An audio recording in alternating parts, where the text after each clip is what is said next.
जय श्री गणेश दोस्तों। हमारी आज की कहानी का नाम है करनी। कहानी अच्छी लगी तो प्लीज चैनल को सब्सक्राइब कर लीजिएगा। अब शुरू करते हैं कहानी। बहू, एक गिलास पानी तो दे देना। प्यास से मेरा गला सूख रहा है और हिचकी भी। जमुना जी ने अपनी बहू अनीता से कहा तो वो बिफर पड़ी। बस हो गई आपकी नौटंकी शुरू। मेरी सहेलियां आई नहीं कि आप। अब मैं अपनी सहेलियों को अटेंड करूं या आपके नखरे उठाऊं। अनीता ने गुस्से से पानी का गिलास उनकी मेज पर पटका और ड्राइंग रूम में चली। जमुना जी के पति एक कस्बे में अध्यापक थे। बेटी नीलू और बेटे प्रकाश के साथ वो बहुत खुश थी। उन्होंने नीलू की पढ़ाई कस्बे के स्कूल से ही पूरी करवाकर उसका ब्याह कर दिया। प्रकाश 12वीं पास करके दिल्ली चला गया। बड़े शहर में वह सपने भी बड़े देखने लगा। कॉलेज की पढ़ाई के साथ साथ वो अपने भावी योजनाओं को मूर्त रूप देने का प्रयास भी कर रहा था।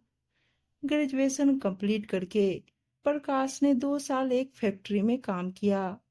वहां से अनुभव लेकर उसने स्वयं का व्यवसाय शुरू किया। शुरुआत में उसे काफी दिक्कतें आई। कई बार वह हताश भी हुआ। लेकिन फिर एक बार जब उसे मुनाफा होने लगा तो उसने फिर पीछे मुड़कर नहीं देखा। उसने बंगला गाड़ी भी ले लिया था। कुछ समय पश्चात उसने अपने मित्र की बहन अनीता से विवाह कर लिया और 2 बेटों का पिता भी बन गया। इसी बीच वह अपने माता पिता से मिलने भी जाता था। अनीता भी जाती थी, लेकिन बच्चों के स्वास्थ्य का बहाना करके वह शीघ्र लौट आती थी।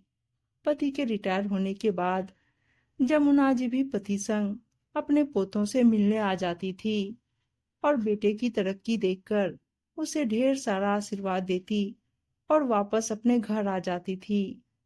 कुछ वर्षों बाद उनके पति अस्वस्थ रहने लगे। चलना फिरना बंद हो गया। उनके पति के सारे काम बिस्तर पर ही होने लगे। तब उन्होंने प्रकाश को बुलवा लिया। अपनी माँ का ख्याल रखना, इतना ही कहकर जमुना जी के पति ने हमेशा के लिए अपनी आंखें बंद कर ली थी। पति का साथ छूट जाए तो एक औरत भरे घर में भी अकेली हो जाती है। जमुना जी तो पहले से ही अकेली थी। अब तो खाली बिस्तर पर पति को ही याद करके रोना उनकी नियति बन गई थी। प्रकाश आता, लेकिन बार बार आना उसके लिए संभव नहीं था। इसलिए उसने जमुना जी को साथ चलने को कहा। पहले तो वो तैयार नहीं हुई, लेकिन फिर नीलू ने उन्हें समझाया कि वहां सबके बीच रहेंगी तो आपका मन लगा रहेगा और मैं भी आपकी तरफ से निश्चिंत रहूंगी। जमुना जी का आना अनीता को अच्छा नहीं लगा। कुछ दिनों के बाद ही वो उन्हें अपनी बातों से उन्हें बोझ होने का एहसास दिलाने लगी। कभी खाना तो कभी दवाई को लेकर उन पर व्यंग बाण चलाना उसकी आदत बन चुकी थी। अपने बेटे अंशु मनु को भी उनके पास जाने नहीं देती थी। बेचारी जमुना जी अपना मन मसोस कर रह जाती थी। प्रकाश ने अनीता को कई बार समझाया कि माँ को इस उम्र में मानसिक कष्ट देना ठीक नहीं है।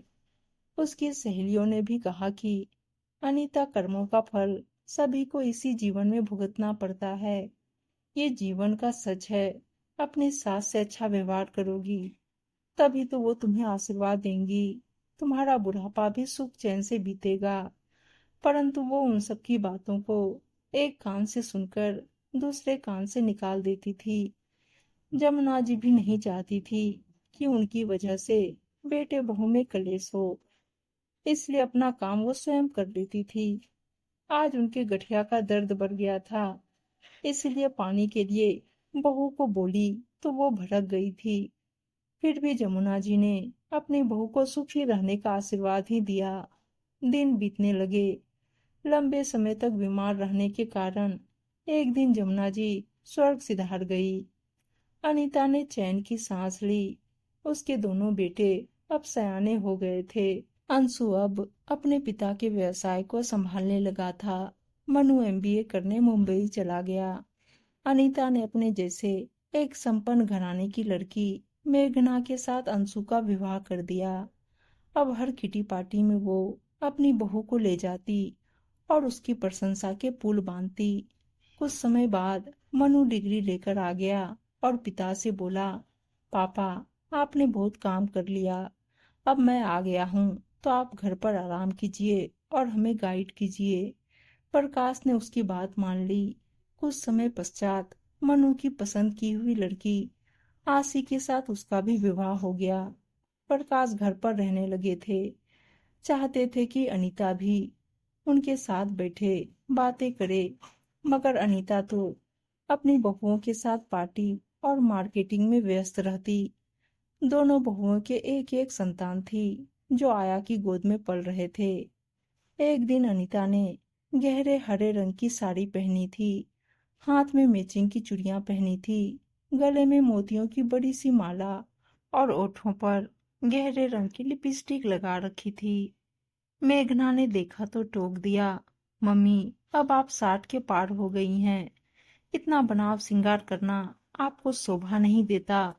हमारे साथ चलना है तो अपनी उम्र के अनुसार कपड़े पहनिए, वरना। उस दिन अनीता को बुरा तो लगा, लेकिन फिर उसने अपनी गर्दन झटक दी। लेकिन कहते हैं कि इंसान की जुबान एक बार खुल जाए तो फिर वो अपनी हद भूल जाता है। मेघना और आसी भी अब वक्त बेवक्त अपनी सास को रोकने टोकने लगी थी।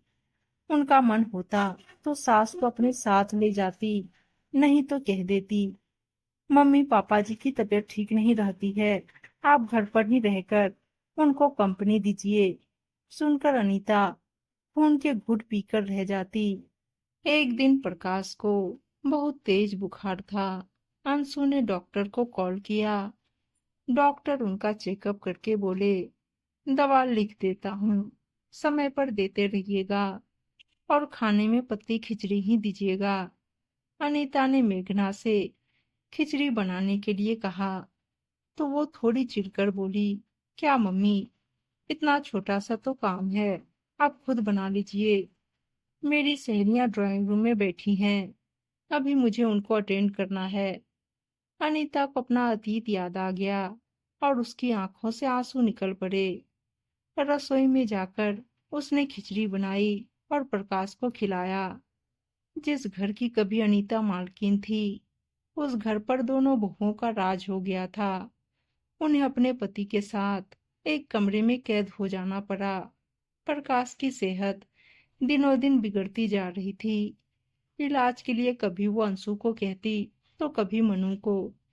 इसी कहने सुनने में एक दिन बिना कुछ कहे रात में सोए सोए ही प्रकाश के प्राण पखेरु उड़ गए। अनीता अकेली रह गई। बेटे कभी कभार हाल समाचार पूछने आ जाते थे, तब वो कुछ कहती तो अंशु तपाक से कहता, इसमें नया क्या है मम्मी, हर बहू तो अपनी सास के साथ ऐसा ही करती है। बेटे का इशारा वो समझ गई थी। समय बीतता गया। एक दिन आसी ने घर पर किटी रखी थी। उसने अपनी सास को सख्त हिदायत दे दी कि अपने कमरे से बाहर मत निकलिएगा। अनीता ने भी हाँ कर दी थी, लेकिन कुछ देर बाद अचानक उनके पेट में मरोड़ होने लगा। उन्होंने आसी आसी पुकारा, बच्चों के नाम भी लिए, लेकिन घर में पार्टी के शोर में किसी को सुनाई नहीं दिया। तब मजबूरन वो स्वयं उठी, रसोई में गई, गिलास में पानी डालने लगी तो कंपकपाहट के कारण गिलास हाथ से छूट गया। उसी वक्त आसी किसी काम से अंदर आई थी। अनीता को रसोई में देखा, फिर फर्श पर पानी गिरा देखकर तो वो फट पड़ी। उम्र हो गई, लेकिन जीभ का चटोरापन नहीं गया। वो मैं पुदीन हरा कहते कहते उनका गला भर आया। कमरे में आकर पति की तस्वीर के आगे फूट फूट कर रोने लगी। आज उन्हें अपनी सहेलियों की और पति की कही बात याद आने लगी। अच्छे काम का परिणाम अच्छा होता है और बुरे का। सच ही तो है। उन्होंने जैसा व्यवहार अपनी सास के साथ किया था, वैसा ही उनकी बहू उनके साथ कर रही है। अपनी करनी का फल तो उन्हें भुगतना ही पड़ेगा। ये जीवन का सच है, इसे कोई नकार नहीं सकता। काश वो पहले ही इस तथ्य को समझ गई होती। उम्मीद है दोस्तों कहानी अच्छी लगी होगी। और अच्छी अच्छी कहानियां सुनने के लिए चैनल को सब्सक्राइब और वीडियो को लाइक शेयर जरूर कर दीजिएगा। धन्यवाद दोस्तों।